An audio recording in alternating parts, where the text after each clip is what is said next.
Hi friends. Today we are going to talk about how to talk to rice buyers या negotiate कैसे करते हैं. So this is going to be the topic for today. Most importantly दोस्तों ये जो topic है how to talk to buyers, this is mostly from a export perspective. Local domestic rice business में हम सबको पता ही है. We know how we do any kind of business, how we pick up any phone call करके हम बात कर लेते हैं.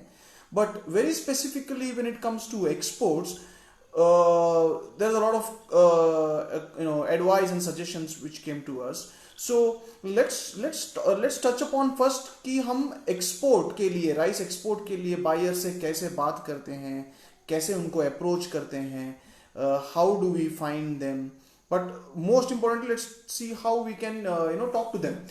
आई will give you, let's take an example friends. हम सिंगापुर का एग्जाम्पल ले लेते हैं, राइट? अभी चावल में as you know, depending on your strength, आप सोना मसूरी चावल एक्सपोर्टर हो, आप बासमती एक्सपोर्टर हो, आप IR64 या स्वर्णा एक्सपोर्टर हो, आप पहले ये डिसाइड करो कि आपका स्ट्रेंथ चावल कौन सा है. या if you do all the rice at the same time, क्योंकि you have to actually find out the market first. मैं आपकी जानकारी के लिए बता दूं कि सिंगापुर फॉर एग्जांपल रफली अराउंड 300 crores एनुअली का चावल खरीदता है इंडिया से, right? Now this might not be 100% going to Singapore for Singapore's consumption, but it might also be going to a different country routing through Singapore, right? So if you see the share of this 300 crores of rice that goes from India to Singapore every year, roughly about 75 crores is basmati. The remaining is all non-basmati, right? So once you have understood this, then I will tell you as to how do you start talking and how do you start finding importers for rice from India, right?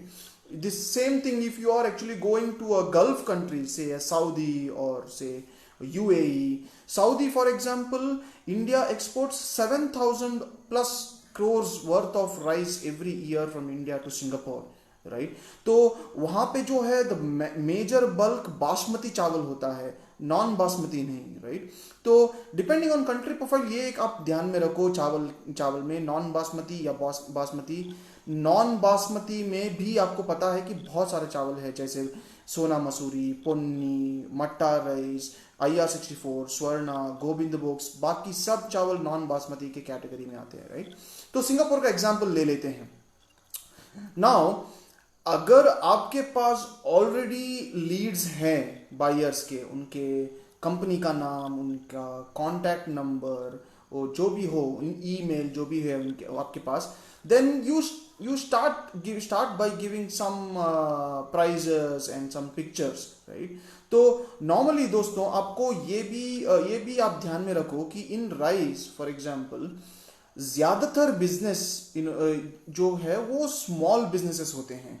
उसका मतलब आपको direct business owner मिलेगा जो decision maker है, वही decide करेगा और decision making बहुत जल्दी हो जाता है.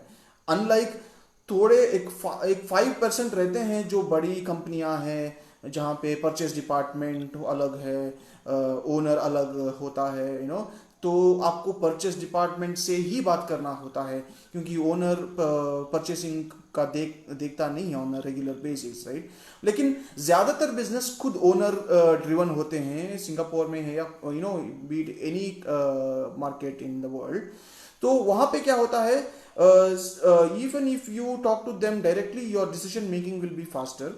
But आपको ये तो तैयार रहना चाहिए कि आपका फर्स्ट जो है, अगर बायर को पता चला कि आपका सब्जेक्ट नॉलेज नहीं है, वो जो क्वेश्चंस पूछ रहे हैं, the person who is asking you questions, if you do not have subject knowledge, जैसे I will tell you for example you are talking to a customer about IR64 rice, right? अगर आपको ये पता नहीं है कि IR64 there are two types of quality majorly, rice to rice and paddy to rice. दो quality होते हैं। फिर उसमें लेंथ रिक्वायरमेंट होते हैं, somebody wants long grain IR64, for somebody short grain IR64 is also okay. So long grain में almost 5.9 mm या 6 mm length होना चाहिए ग्रेन का, शॉर्ट ग्रेन में 5.7 या 5.6 mm का ग्रेन जो है वो चल जाता है। So you need to know this, and you need to know whether the customer is looking for IR64, the whiteness is has to be very good, or he's also okay with dull whiteness. So ये सब subject knowledge आपको I will tell you, my friends, is the most important thing that you know, because ultimately you're going to sell rice, right? So you need to know your rice. तो ये आप पहले पक्का कर लो। अगर इसमें आपको अगर मदद चाहिए तो जैसे हमने पहले भी कहा है, यूट्यूब चैनल है PWIP बोल के, वहाँ पे बहुत सारे चावल का फोटोज़ हो या वीडियोस, छोटे छोटे वीडियोस बनाया गया है ताकि हम चावल को एक अच्छी तरह से पहचाने।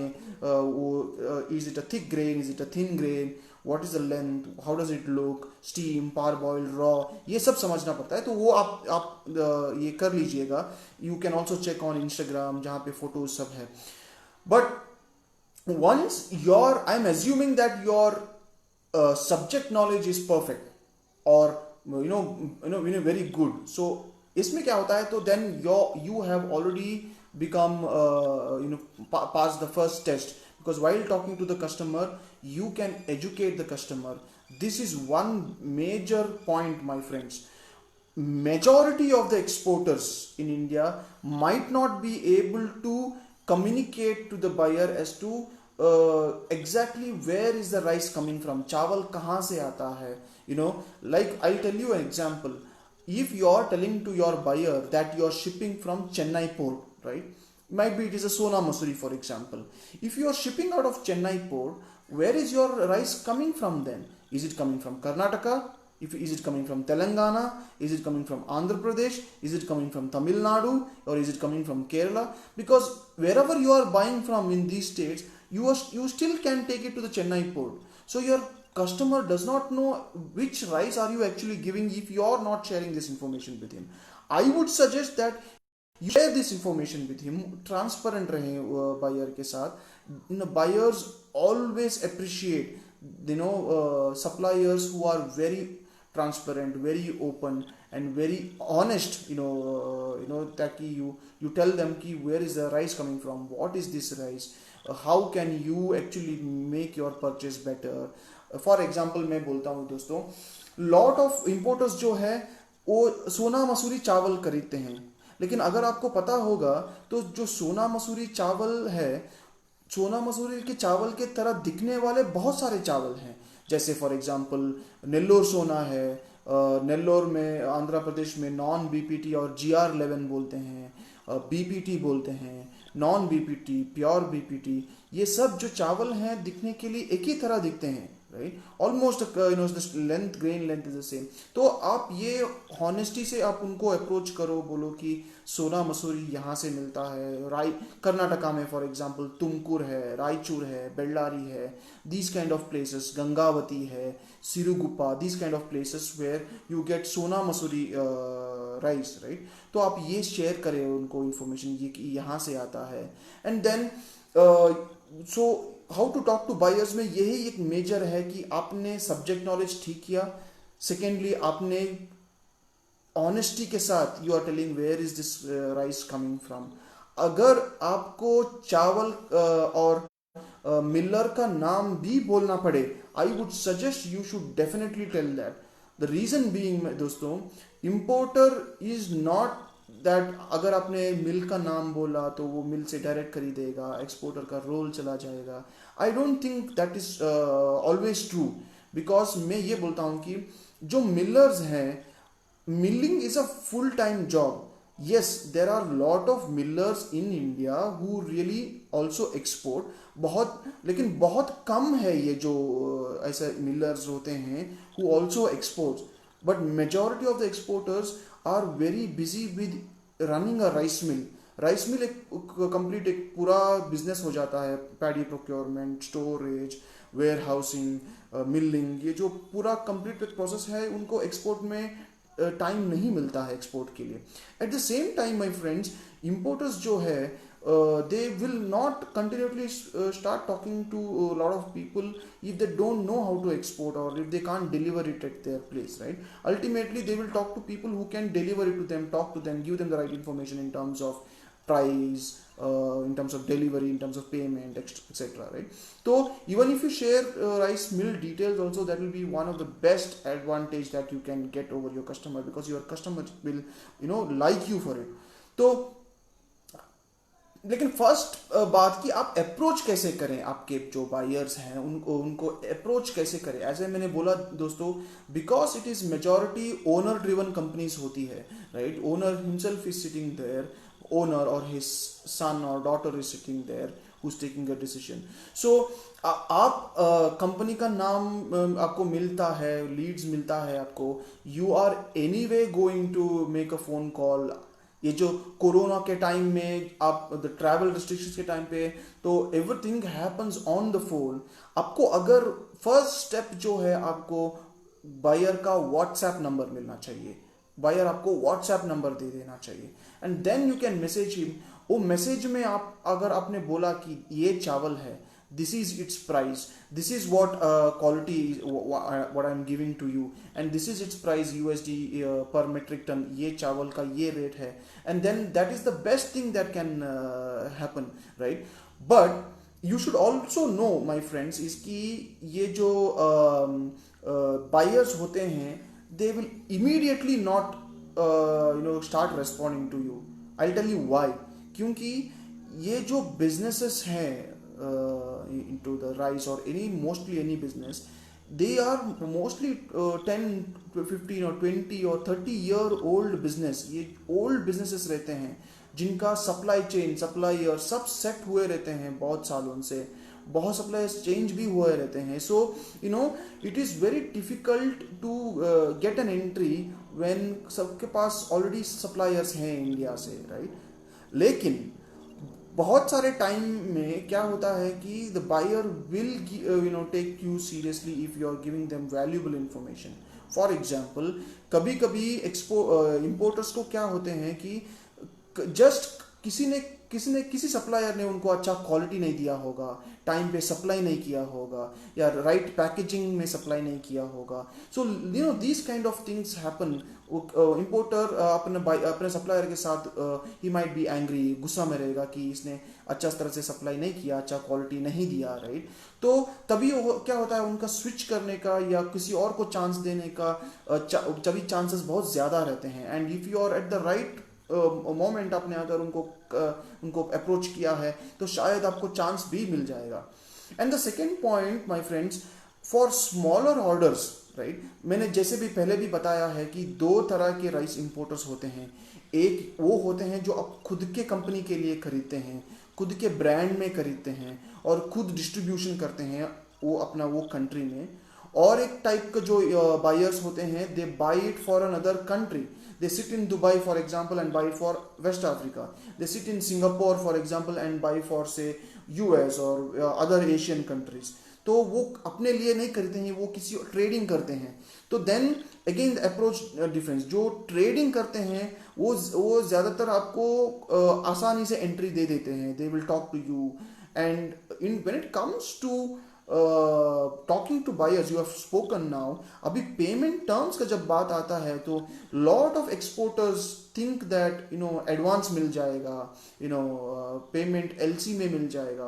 बट ये this really varies my friends. So मैंने पेमेंट टर्म्स के बारे में भी वीडियो बनाया हुआ है. I would request you to see that, क्योंकि जब पेमेंट टर्म्स का बात होता है तो either it is payment on BL without any advance. आप सब कुछ तैयार करके BL निकालोगे, BL कस्टमर को दोगे, BL के बाद ही वो पेमेंट करेगा ज़्यादातर. बट बड़े बड़े ऑर्डर्स में हाँ एडवांस और LC का काम होता है, right? So but how to talk to the customer is once you have got a WhatsApp number, once you have got a contact number where you can call occasionally, then you will have to invest some amount of money and time, right?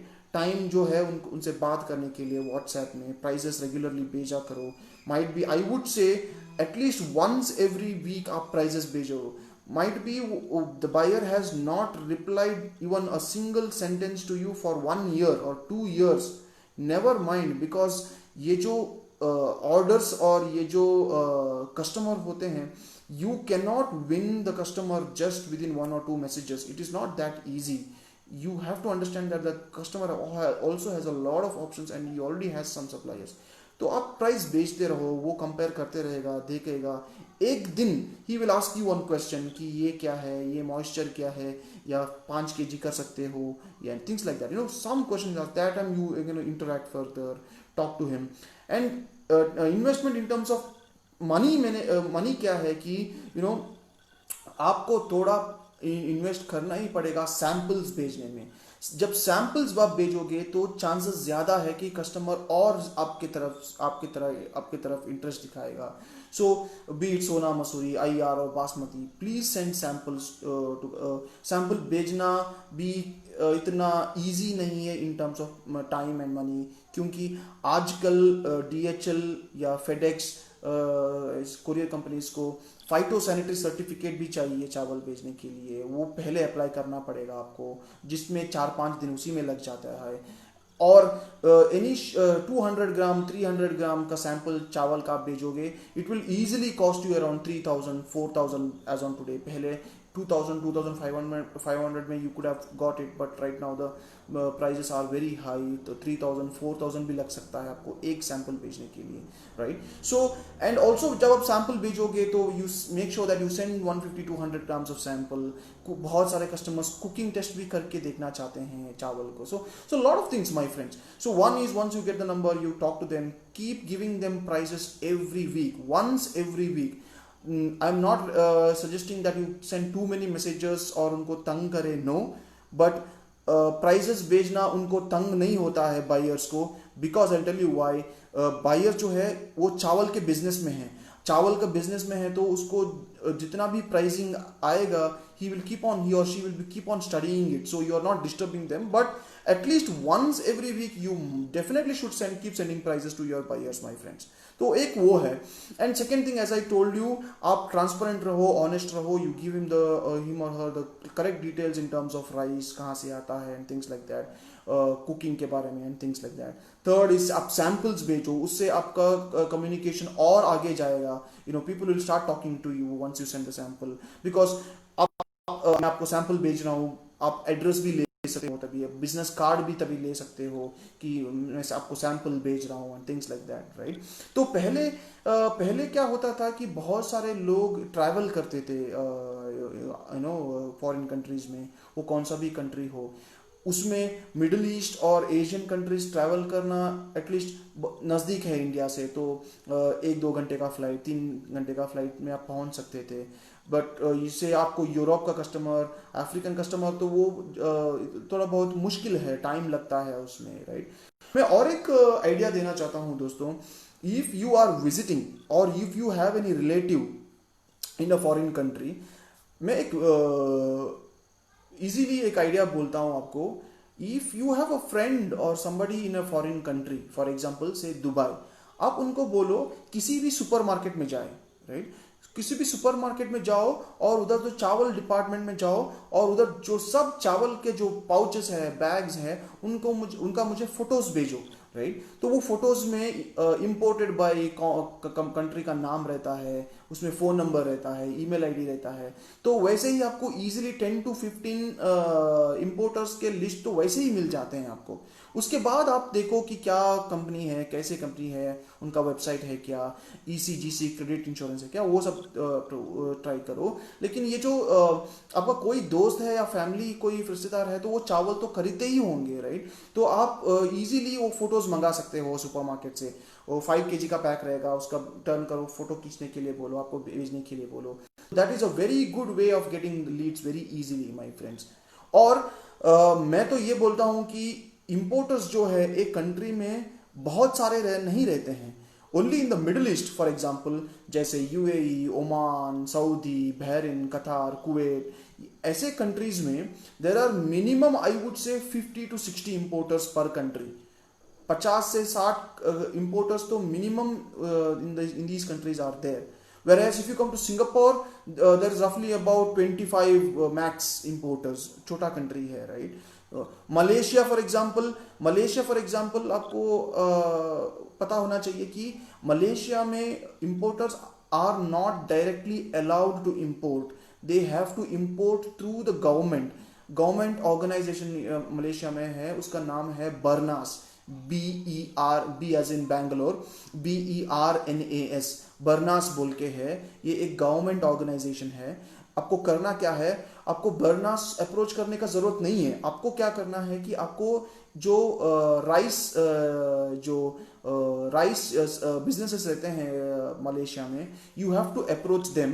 उनको आपको pricing देना होता है, उनसे आपको बात करना होता है, सैंपल भेजना होता है। Once they like and they want to do business with you, they will go to Bernas and register you at बर्नास।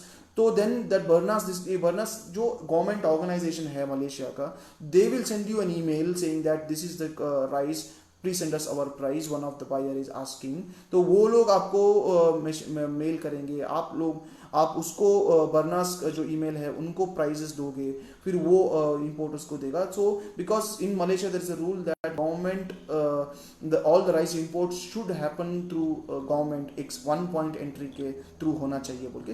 So these are a few things my friends, you will the only place where you can get all this details my friends, be it चावल के बारे में, how is the rice, how does the rice look, how to do exports, what are the prices today, all this you can get on PWIP's platform जो है।